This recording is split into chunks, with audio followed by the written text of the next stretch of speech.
اس سلسلہ اجتماعات کے اعتبار سے الوداعی تحفہ ہوگا۔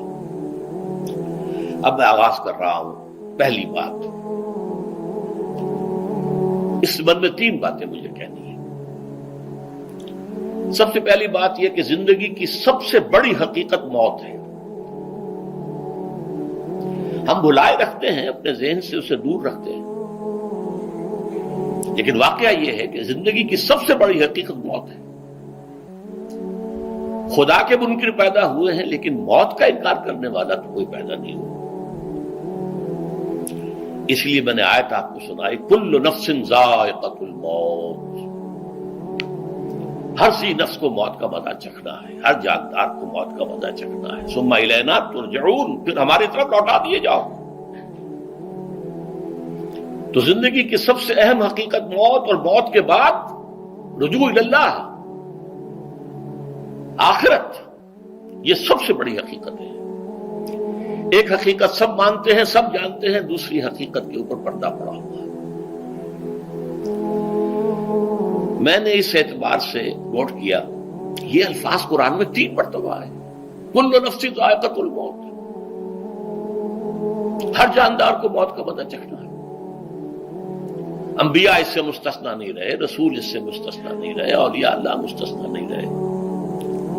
وقتی طور پر استثناء حضرت عیسیٰ کا ہے کہ ابھی وہ زندہ ہیں، لیکن عیسیٰ یاتی علیہ الموت، حضور نے فرمایا عیسیٰ پر بھی موت آئے گی، جب دوبارہ آئیں گے زمین پر اتریں گے، پھر اس کے بعد ان پر موت وارد ہوگی، ان کی نماز جنازہ پڑھی جائے گی، انہیں دفن کیا جائے گا حضور کے پہلو میں، شادی بھی کریں گے، اولاد بھی ہوگی۔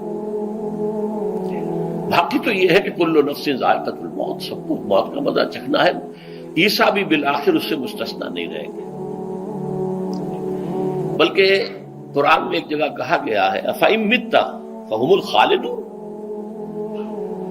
کیا ہے نبی، اگر آپ کا انتقال ہو گیا تو یہ کیا ہمیشہ رہیں گے؟ کون ہے دنیا میں جو ہمیشہ رہے؟ انتقال تو ہونا، آپ کا بھی ہونا ہے۔ إِنَّكَ مَيِّتٌ وَإِنَّهُمْ لَمَيِّتُونَ، یہ تو مختصر ترین الفاظ تھے۔ اس سے آگے بڑھیے، سورہ انبیاء میں فرمایا کل نفس ذائقۃ الموت وَنَبْلُوكُمْ بِالشَّرِّ وَالْخَيْرِ فِتْنَةً وَإِلَيْنَا تُرْجَعُونَ، ہر جاندار کو موت کا مزہ چکھنا ہے، اور اس سے پہلے پہلے ہم تمہیں آزماتے رہیں گے، خیر کے ذریعے بھی، بھلائی دے کر، صحت دے کر، دولت دے کر، اولاد دے کر، شہرت دے کر، اور برائی کے ذریعے سے بھی، تنگ دستی دے کر، بے عزتی دے کر، اہانت دے کر، ذلت دے کر، وَإِلَيْنَا تُرْجَعُونَ، اور پھر ہماری طرف لوٹائے جاؤ گے۔ یہ وہ دوسری حقیقت جو میں نے کہا کہ جس پر پردہ پڑا ہوا ہے، بہت بڑا پردہ ہے۔ لوگ یہی سمجھتے ہیں کہ یہی دنیا کی زندگی ہے۔ قرآن کہتا ہے إِنَّ الدَّارَ الْآخِرَةَ لَهِيَ الْحَيَوَانُ لَوْ كَانُوا يَعْلَمُونَ، یہ تو آخرت والی زندگی ہے جو اصل زندگی ہے، کاش کہ انہیں معلوم ہوتا۔ اس سے بھی زیادہ تفصیل سے یہ آل عمران میں آئی ہے، کل نفس ذائقۃ الموت وَإِنَّمَا تُوَفَّوْنَ أُجُورَكُمْ يَوْمَ الْقِيَامَةِ، ہر جاندار کو موت کا مزہ چکھنا ہے، اور پھر تمہیں پورا پورا تمہارا اجر اور بدلہ دے دیا جائے گا قیامت کے دن۔ فَمَنْ زُحْزِحَ عَنِ النَّارِ وَأُدْخِلَ الْجَنَّةَ فَقَدْ فَازَ، جو کوئی آگ سے بچا لیا گیا اور جنت میں داخل کر دیا گیا، وہ تو کامیاب ہو گیا۔ اللہم ربنا اجعلنا منہم، اللہم ربنا اجعلنا منہم، اللہم ربنا اجعلنا منہم۔ وما الحیات الدنیا الا متاع الغرور، اور دنیا کی زندگی تو سوائے دھوکے کے سامان کے اور کچھ نہیں ہے۔ دھوکہ کس معنی میں؟ یہ تمہیں اصل زندگی سے غافل کر دیتی ہے۔ تم کہیں سفر پر جا رہے تھے، تمہارا کہیں گھر تھا، تمہیں واپس آنا تھا، تم راستے ہی میں کسی دلچسپی میں ایسے مگن ہوئے کہ گھر بار سب بھول گئے۔ یہ تو تمہارا عارضی سا سفر تھا، تم نے اسی کو اپنی منزل بنا لیا، اپنا ٹھکانہ بنا لیا، تو دھوکہ دیا اس نے تمہیں۔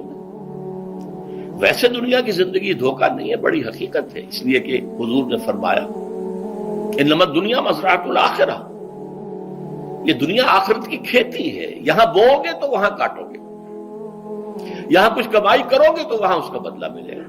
اس اعتبار سے دنیا بہت بڑی حقیقت ہے، ایک ایک لمحہ بہت بڑی قیمتی شے ہے، لیکن اگر یہ دنیا تمہیں آخرت سے غافل کر دے تو اس سے بڑا دھوکے باز ہو کوئی نہیں۔ یہ اصل دجال ہے۔ میں نے تقریباً 60 برس کی عمر کو جب میں پہنچا تھا تو موت کا انتظار شروع کر دیا تھا۔ میرے قریبی احباب کو معلوم ہے، میں کہتا رہا، یہ بھی کہتا رہا کہ بھائی میں اپنے حصے کا کام کر چکا ہوں، جتنی صلاحیت اللہ نے دی تھی، جتنی بھی میرے اندر استعداد تھی، میں اس کو بھرپور طریقے پر استعمال کر چکا ہوں۔ دم واپسی برسر راہ ہے عزیز و اب اللہ ہی اللہ ہے، یہ میرا معاملہ رہا ہے 60 برس کی عمر سے۔ اس کے بعد اللہ نے مزید 14 برس دیے ہیں، یہ نافلۃ لک کے درجے میں میں کہتا ہوں، اس کا اللہ کا عطیہ خصوصی ہے، نفل ہے، ہمیشہ کہتا رہا ہوں۔ مسنون زندگی تو 61 برس ہے ہمارے حساب سے۔ علامہ اقبال کے بارے میں سنا ہے کہ رویا کرتے تھے کہ میری عمر حضور کی عمر سے زیادہ نہ ہو جائے، وہ 6 مہینے کم ہی رہی ہے حضور کی عمر سے۔ جو حضور کی عمر تھی وہی حضرت ابو بکر کی، وہی حضرت عمر کی، وہی حضرت علی کی۔ ہاں، حضرت عثمان 82 برس کے ہوئے ماشاءاللہ۔ پھر یہاں کے مجددین میں سے وہی عمر حضرت شیخ احمد سرہندی کی، وہی شاہ ولی اللہ دہلوی کی۔ ہاں، شیخ عبدالحق محدث دہلوی رحمۃ اللہ علیہ 82 برس کی عمر۔ لیکن یہ میں کہا کرتا تھا مسنون عمر تو 61 برس ہے، جسے ہم 63 کہتے ہیں، وہ اصل میں ہمارے حساب سے 61 بنتا ہے۔ وہ 63 قمری ہے، جو 9 دن کم ہے، قمری سال جو ہے وہ شمسی سال سے۔ بہرحال میں اس وقت سے منتظر تھا، لیکن جو بھی وقت اللہ نے دیا ہے، اللہ کا شکر ہے، وہ مفید کاموں میں لگا ہے۔ ان میں خاص طور پر میں سمجھتا ہوں کہ اللہ کا مجھ پر سب سے بڑا احسان، اور مجھ ہی پر نہیں، بہت بڑے پیمانے پر لوگوں پر جو احسان ہوا ہے، وہ میرا 1998 کا دورہ ترجمہ قرآن ہے جو کراچی میں ہوا تھا۔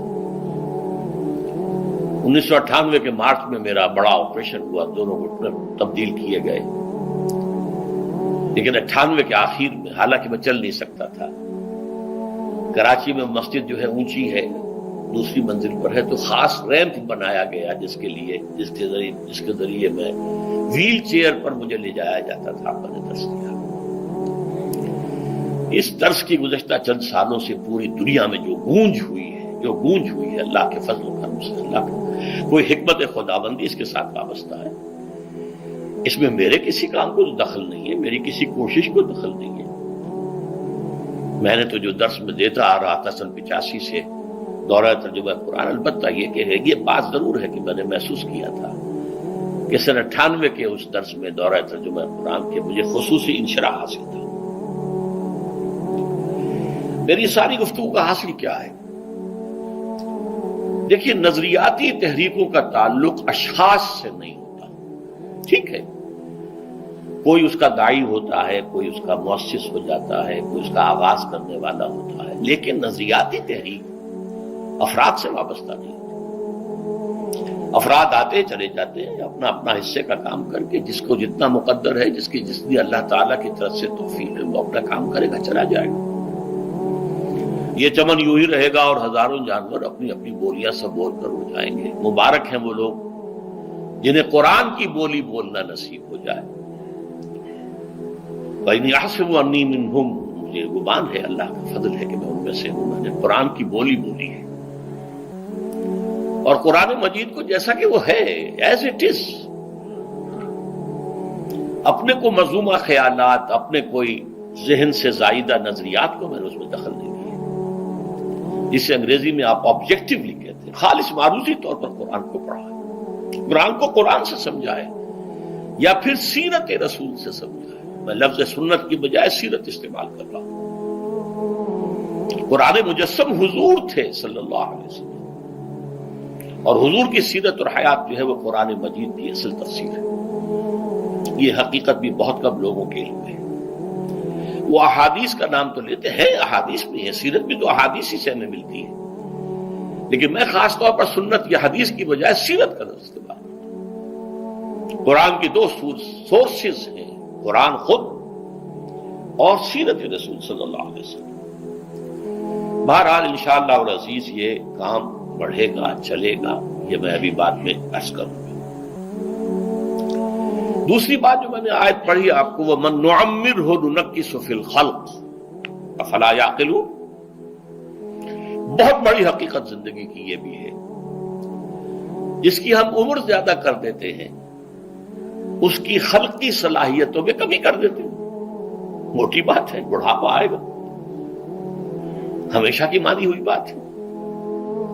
اگرچہ جوانی میں آدمی بڑھاپے کا تصور نہیں کرتا، لیکن بڑھاپا آنا ہے،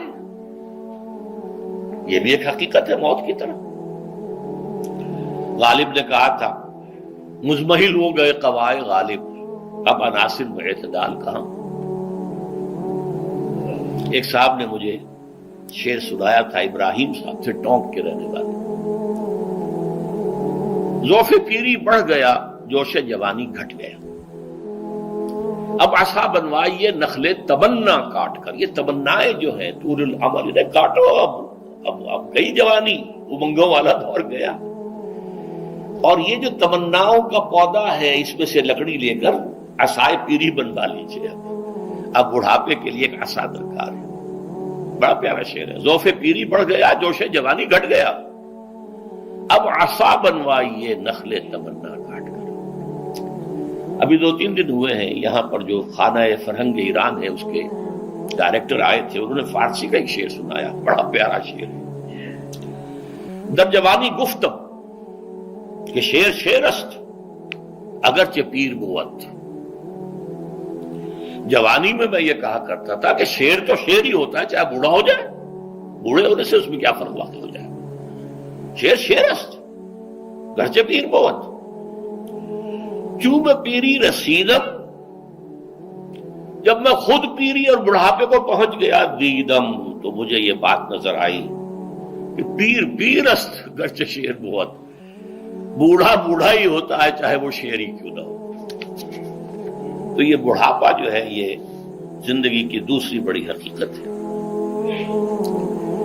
اس کا ایک اثر تو سب کو معلوم ہے، قوائے غالب جو میں نے کہا، بڑھاپے کا عام نتیجہ جسمانی ضعف، سب جانتے ہیں، لیکن مجھ پر اور کچھ اور لوگوں پر بھی خاص طور پر اس کا جو ایک اثر ہوتا ہے، یہ مجھ پر ہوا ہے، وہ ہے یادداشت کی کمزوری۔ اور یہ میں کئی سال سے محسوس کر رہا ہوں۔ میری پرانی یادداشت بڑی مضبوط ہے، قوی ہے، اس میں کہیں کوئی کمی نہیں ہے، لیکن ریسنٹ پاس کی چیزیں جو ہے، پچھلے 5-6 سال کے واقعات مجھے یاد نہیں رہتے، اشخاص سے ملا ہوں اور دیکھ کے پہچان لیتا ہوں، کئی بار ملاقات ہوئی ہے، نام یاد نہیں آتا۔ تاریخیں اور اشخاص کے نام کے اعتبار سے تو خاص طور پر کئی سال سے میری جو میموری ہے وہ امپیئرڈ ہے، اور میں محسوس کرتا رہا ہوں کچھ عرصے سے کہ عین تقریر کے دوران محسوس ہوتا بلیک آؤٹ ہو گیا، اور مجھے سلسلہ کلام جوڑنے کے لیے سوچنا پڑا۔ بعض اوقات 1000 کروڑ مرتبہ بولے ہوئے الفاظ غائب، اب چاہے کتنا ہی زور لگا لوں وہ لفظ یاد نہیں آئے گا، ہاں تھوڑی دیر کے بعد خود بخود یاد آ جائے گا۔ میرے اس آپریشن سے اب کچھ عرصے پہلے تک جو میری تقریریں یہاں ہوئی، ان میں بہت سے لوگوں نے نوٹ کیا، میری تقاریر میں اب وہ روانی نہیں رہی تھی، وہ جو کراس ریفرنسز آیا کرتے تھے، جس کی بنا پر ایک مولانا عبد الکریم پاریخ صاحب تھے ناگپور کے، انڈیا کے، مولانا علی میاں کے وہ خلفاء میں سے، انہوں نے تفسیر بھی لکھی ہے قرآن کی، وہ ایک مرتبہ لاہور آئے تھے، تو مجھ سے بھی ملاقات ہوئی، میرا درس بھی سنا، پھر یہاں وہ ایک دینی ادارے میں گئے، وہاں میرے خلاف باتیں ہو رہی تھی، تو انہوں نے کہا بھائی اس شخص کی کیا بات کرتے ہو، اس کے سامنے تو معلوم ہوتا ہے کہ قرآن کھلا ہوا ہے، جہاں سے چاہے لے لے، پھول کھلے ہیں گلشن گلشن، لیکن اپنا اپنا دامن، تم کیا بات کر رہے ہیں اس کے بارے میں۔ تو عبد الکریم پاریخ صاحب کی وہ جو تاثر تھا وہ صحیح تھا، کراس ریفرنسز کا آنا، القرآن یفسر بعضہ بعضا، اس میں بہت کمی آ گئی۔ بہرحال اس کے علاوہ تیسری چیز ہوتی ہے بڑھاپے میں ریزسٹنس کی کمی کی وجہ سے عوارض. بلڈ پریشر کا میں مریض ہوں اور کوئی 25 برس سے ہوں، شوگر کا میں مریض ہوں اور کوئی 5 برس سے ہوں. ایک خاص برس جو مجھ پر آیا ہے آج سے 4 سال پہلے، اس کی ایک تاریخ ہے. یہ جو امراض دماغی کے ماہرین ہیں یہ کہتے ہیں کہ ایک مرض ہے بائی پولر ڈپریشن. انسان میں کبھی تو انشراح ہوتا ہے، ایکٹیویٹی ہوتی ہے، سوچتا ہے اور ایکٹیو کرنے کے لیے، گفتگو کے لیے، بھاگ دوڑ کے لیے طبیعت میں آبادی ہوتی ہے. کبھی وہ بجھ سا جاتا ہے، کبھی وہ حرکت کرنے کو جی نہیں چاہتا، پڑا رہے کسی کونے میں، سو جائے. تو یہ بائی پولر معاملہ کہلاتا ہے، یہ ویو چلتی ہے. اچھا یہ ہے ہر انسان میں، جسے ہم عام طور پر کہتے ہیں موڈ آف ہے بھائی میرا، مجھ سے باتیں کرو. تو یہ موڈ کا آف ہو جانا، آن ہو جانا، یہ عام آدمی بھی ہوتا ہے. لیکن جو اللہ کے کسی فضل و کرم سے زیادہ ذہین ہو، زیادہ حساس ہو، ان میں پھر یہ جو ویو ہے یہ زیادہ اونچائی زیادہ نیچائی، زیادہ اونچائی زیادہ نیچائی، اور اس کو پھر ہم کہتے ہیں مرض، بائی پولر. یہ ہمارا خاندانی مرض ہے. والد صاحب کا تھا، بڑے بھائی اظہار احمد صاحب کو ہوا، میری بڑی ہمشیرہ کو ہوا. عام طور پر اس کی عمر ہوتی ہے اور ہوتی تھی، 3 تجربے مجھے ہیں. والد صاحب کو 13 برس میں نے اٹینڈ کیا ہے اس بیماری میں، سن 52 سے 65 تک جب کہ ان کا انتقال ہوا. تو یہ عام طور پر شروع ہوتا ہے 50 برس کے لگ بھگ. میری عمر جب 50 برس کے لگ بھگ ہوئی تو مجھے کئی مرتبہ محسوس ہوا کہ میری تقریر کے دوران سوئچ آف ہوتا ہے. ایک مرتبہ سن 70 میں میری یادداشت کئی گھنٹوں کے لیے بالکل ضائع ہو گئی. اس کا میں نے تذکرہ کیا ہوا، میری کتاب ہے حساب کم و بیش. جو کیفیت مجھ پر گزری تھی، جس کرب کے عالم میں وہ چند گھنٹے مجھ پر گزرے تھے، میں انہیں الفاظ میں بیان نہیں کر سکتا. آدمی خراب ہے، نہ ابتدا کی خبر ہے نہ انتہا معلوم، کچھ بھی نہیں. میں جب 50 برس کا ہوا اور یہ ایک مرتبہ مجھے جھٹکے لگے مسجد سمن آباد کے اندر، تو میں نے ڈاکٹر رشید چودھری صاحب سے، وہ میرے والد صاحب کے بھی معالج رہے تھے، میں نے ان سے کہا کہ یہ ڈینجر زون میں داخل ہو گیا ہوں. ان کا نہیں، آپ کو یہ نہیں ہوگا، اس لیے کہ آپ اللہ کے کتاب کی خدمت کر رہے ہیں. تو ان کی یہ بات تو پارشلی ٹروتھ نکلی کہ 70 برس کی عمر میں مجھ پر یہ 20 برس اللہ تعالیٰ نے مجھے اس میں ایک بونس دے دیا. 70 برس میں ظہور ہوا، اور اس کا ایکسائٹنگ کاز بنا ہے افغانستان میں جو حادثہ ہوا طالبان کے ساتھ. اتنا صدمہ مجھے تھا، ایک دم بیٹھ گیا. یہ چیز جو ہے ابھی کنٹینیو کر رہی ہے.